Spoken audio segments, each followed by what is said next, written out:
दो pilot Antarctic महासागर के ऊपर से एयरबस A330 प्लेन उड़ा रहे थे। यह यात्रा उन्होंने सैकड़ों बार की थी और आधी रात का समय था। कनाडा को छोड़े हुए उन्हें 4 घंटे हो चुके थे। सब कुछ सामान्य लग रहा था। पायलट का मूड भी शांत था और यात्री गहरी नींद में थे। लेकिन अचानक बिना किसी चेतावनी के सब कुछ बदल गया। ईंधन की मात्रा तेजी से घट रही थी और पायलट को यह भयावह एहसास हुआ।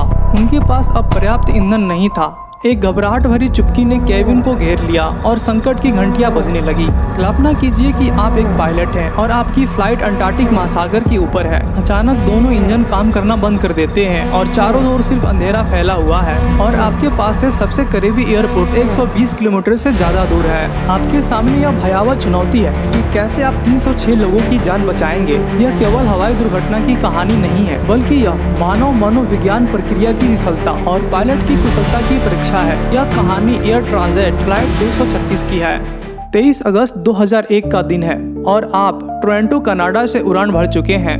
आपकी उड़ान का गंतव्य पुर्तगाल के लिस्बन पोर्टेला एयरपोर्ट है। 293 यात्री, जिनमें ज्यादातर पर्यटन और छुट्टियां मनाने वाले लोग शामिल हैं, अपने 7 घंटे की यात्रा के लिए तैयार हैं। यह उड़ान टोरंटो से शुरू होगी, हैलिफैक्स और सेंट जॉन्स के ऊपर से होते हुए और 5 घंटों में अंटार्कटिक महासागर को पार करके लिस्बन में लैंड करेगी। यह विमान एयरबस A330 2 साल पुराना है और पहली बार 1999 में उड़ान भर चुका है। इस उड़ान को 2 Rolls Royce engine Trent 772B engine शक्ति प्रदान कर रहे हैं। इस उड़ान के कमांडर हैं 48 ईयर्स ओल्ड कैप्टन रॉबर्ट पीसे। इन्होंने अपने 20 साल के फ्लाइंग करियर में 16,800 घंटे बिताए थे और A330 पर उनका फ्लाइट टाइम लगभग 800 घंटे था। वह इस लेग के लिए मेन पायलट थे। दूसरे pilot first officer dark T Jaeger थे। 28 साल की उम्र में उन्होंने 4,800 घंटे का फ्लाइट उड़ाने का एक्सपीरियंस था। घटना के समय एयर ट्रांजिट 14 साल से परिचालन में था और उसका सुरक्षा रिकॉर्ड एक्सीलेंट था और कभी भी दुर्घटना या विमान का नुकसान नहीं हुआ था। लेकिन आज यह सब कुछ बदलने वाला था। चालक दल ने फ्लाइट के लिए 4,900 किलो फ्यूल लोड किया। यह नियमित रिक्वायरमेंट से 4,500 किलो ज्यादा था। चालक दल ने फ्लाइट का प्लान किया, पुश बैक की रिक्वेस्ट की,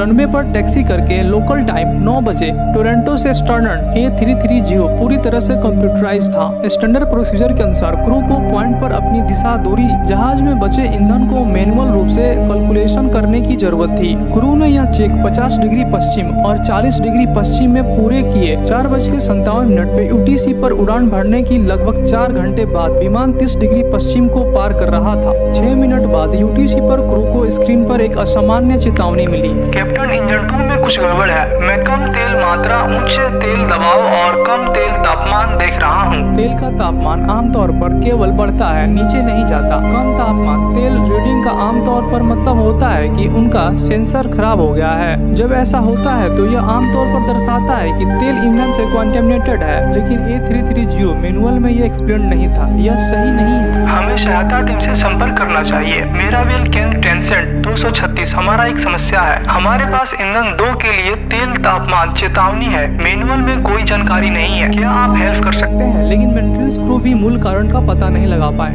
उन्होंने पायलटों को तेल के केबल को मॉनिटर करने को कहा। यहीं पर मानव मनोविज्ञान एक अहम भूमिका निभाना शुरू कर देता है, क्योंकि पिछले जांच में फ्यूल लेवल के साथ साथ इंजन भी ठीक था। लो लेवल प्रेशर रीडिंग आमतौर पर फॉल्टी सेंसर की वजह से होती है। पायलटों ने सोचा कि वे जो देख रहे हैं वह सिर्फ एक कंप्यूटर गड़बड़ी थी और उनका विमान वास्तव में ठीक था और इसीलिए उन्होंने चलते रहने का फैसला किया। अब बाकी कहानी को समझने के लिए आपको यह समझना होगा कि ईंधन टैंक कैसे काम करता है। A330 पंखों में ईंधन रखता है। बाएं पंख पर जो टैंक होता है जो बाएं इंजन को फिट करता है और दाहिने पंख पर जो टैंक होता है दाहिने इंजन को फिट करता है। इसके साथ ही हॉरिजॉन्टल स्टेबलाइजर ट्रिम टैंक भी होता है। ट्रिम टैंक का उद्देश्य होता है हर समय विमान के सेंटर ऑफ ग्रेविटी को बनाए रखना। जैसे ही उड़ान में ईंधन जलता है, पंखों के पास फ्लाइट का वजन कम हो जाता है। इससे विमान का पिछला हिस्सा भारी हो जाता है, सेंटर ऑफ ग्रेविटी पीछे चला जाता है। जब ऐसा होता है तो flight computer centre of gravity को बनाए रखने के लिए ऑटोमेटिक ईंधन को ट्रिम टैंक से विंग टैंक में ट्रांसफर कर देता है। और जब ऐसा होता है तो पायलटों को स्क्रीन पर ट्रिम टैंक ट्रांसफर ट्रांसफर संदेश दिखाई देता है। यह प्रोसेस नॉर्मल है, हर उड़ान पर यह रूटीन है। जब पायलट और क्रू मेंबर असामान्य इंजन वेल की रीडिंग कर रहे थे, तब ड्रीम टैंक ट्रांसफर सिस्टम में स्वचालित रूप से ड्रीम टैंक के बाएं और दाएं विंग में बचे हुए ईंधन को ट्रांसफर करना शुरू कर दिया। ड्रीम टैंक ट्रांसफर संदेश स्क्रीन पर दिखाई दे रहे थे। अब यह ह्यूमन साइकोलॉजी और निर्णय लेने की भूमिका का दूसरा उदाहरण है। चूंकि पायलट नियमित उड़ान में इस संदेश को देखने की आदी है, इसीलिए उन्होंने सोचा कि यह एक नियमित मैसेज है। वो यह समझने में असफल रहे। ड्रीम टैंक ट्रांसफर संदेश जिस समय होना चाहिए था, उससे 1 घंटे पूरे पहले हो रहा था। पायलटों को इस बात का एहसास नहीं था कि उनके दाहिने इंजन में एक बड़ा ईंधन लीक हुआ है। उड़ान से 1 सप्ताह पहले एयर ट्रांजिट के रखरखाव कर्मचारियों ने विमान के दाहिने इंजन में एक इशू की पहचान की थी,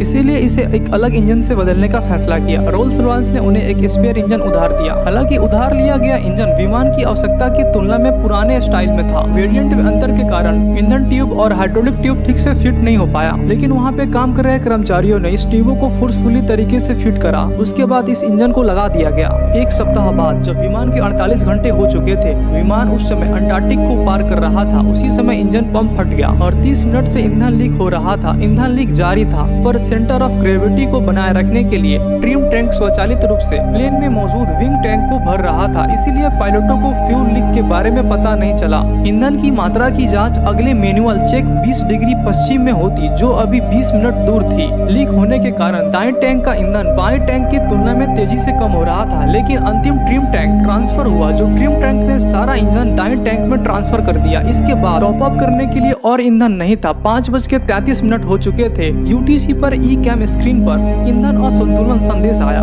इस समय उड़ान दल को दाएं और बाएं ईंधन में असंतुलन के बारे में पता चला, लेकिन याद रखें उन्होंने अभी भी ईंधन लीक की संभावना पर विचार नहीं किया। ईंधन लीक एक बहुत ही रियर सिनेरियो है। अब कंफर्मेशन बायस एक भूमिका निभाना शुरू कर रहा है। उन्होंने खुद अपने को ही कन्विंस कर लिया कि दाहिने टैंक पर ईंधन कम था, क्योंकि दाएं इंजन में सामान्य से अधिक ईंधन की खपत कर रहा था। ईंधन असंतुलन संदेश पर चालक दल ने डिसाइड किया कि बाएं टैंक से दाएं टैंक में ईंधन का क्रॉस फीड कर दिया जाए ताकि संतुलन बना रहे। कैप्टन ने यह कदम बखूबी पूरा किया, लेकिन भूल गया कि चेक लिस्ट में एक चेतावनी थी। यदि ईंधन लीक का संदेह हो तो क्रॉस फीड नहीं करना चाहिए। क्रॉस फीड ने समस्या को और बदतर बना दिया। कुछ मिनट बाद चालक दल ने कैलकुलेशन किया कि विमान पर ईंधन केवल 11,000 किलो बचा था। इस समय जैसे जैसे उड़ान पुर्तगाल की ओर बढ़ रही थी, वैसे वैसे ईंधन की मात्रा कम हो रही थी। चालक दल ने कैलकुलेट किया कि उनके पास लिस्बन तक पहुंचने के लिए पर्याप्त ईंधन नहीं है और विमान को एजोरस में लार्जेस्ट एयरपोर्ट की ओर मोड़ने का निर्णय लिया। चालक दल ने एटीसी को सूचित किया कि ईंधन की कमी के कारण उड़ान का डेस्टिनेशन चेंज किया जा रहा है। उनके पास केवल 7,000 किलो ईंधन बचा है।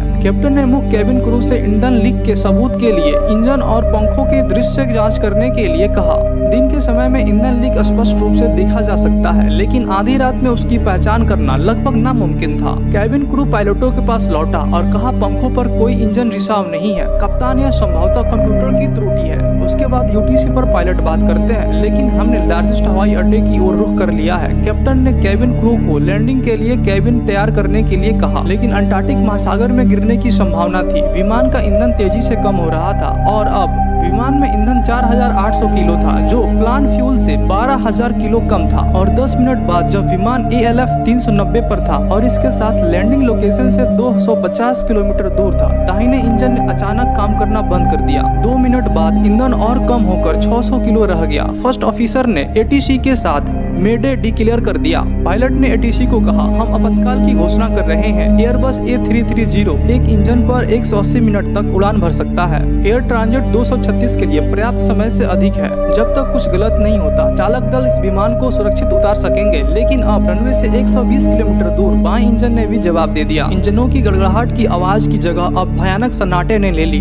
दबाव कम होने के कारण ऑक्सीजन मास्क गिर गए और क्रिटिकल उपकरणों को इलेक्ट्रिसिटी देने के लिए रैम टरबाइन को तैनात किया गया। बिना बिजली के एयर ट्रांजिट फ्लाइट 236 अब केवल अब ग्लाइडर था। आप जानते हैं कि इंजन बंद होने पर अपनी कार की स्टीयरिंग व्हील घुमाने में कितना कठिन होता है। कैप्टन पीसी को अब विमान की सभी नियंत्रण इसी तरह महसूस हो रहे थे। कैप्टन पीसी के पास इस विमान को जमीन पर उतारने का एक मौका था। कैप्टन को अब बहुत ही सावधानी से विमान को उड़ाना होगा। यदि वे 2000 नोट के ऊपर उड़ान भरते हैं तो वे लैंडिंग गियर को नीचे नहीं गिरा पाएंगे। यदि वो 140 नोट के नीचे उड़ान भरते हैं तो रैक टरबाइन बिजली उत्पन्न नहीं करेगा। और यदि उन्होंने अपनी गणना में कोई गलती की तो विमान पानी में समा जाएगा। लारिस्ट ATC military air traffic control radar vectors की सहायता के चालक दल ने इंजन आउट विजुअल्स अप्रोच को अपनाया। मौसम अच्छा था और वह उनके फेवर में था और चालक दल ने गणना की कि समुद्र में उतरने के लिए मजबूर होने से पहले उनके पास लगभग 15 से 20 मिनट बचे हैं। हवाई अड्डों को पहचान करने के लिए चालक दल ने एटीसी से रनवे की लाइट को लगातार फ्लेक्स करने के लिए कहा। 6:31 पर यूटीसी पर विमान रनवे से 8 किलोमीटर दूर था, लगभग 11,000 फीट की ऊंचाई पर पहुंचा। वह बहुत ऊंचे थे। कैप्टन को तेजी से ऊंचाई कम करने का रास्ता खोजना था। उन्होंने ऊंचाई कम करने के लिए विमान को 360 डिग्री मोड़ने का कठोर निर्णय लिया। यदि इसमें कुछ भी गलती हुई तो अंटार्कटिक महासागर में प्लेन समा जाएगा। उन्होंने 360 डिग्री का टर्न लिया। कैप्टन के पास सिर्फ एक मौका है और एक नए प्रयास की कोई गुंजाइश नहीं।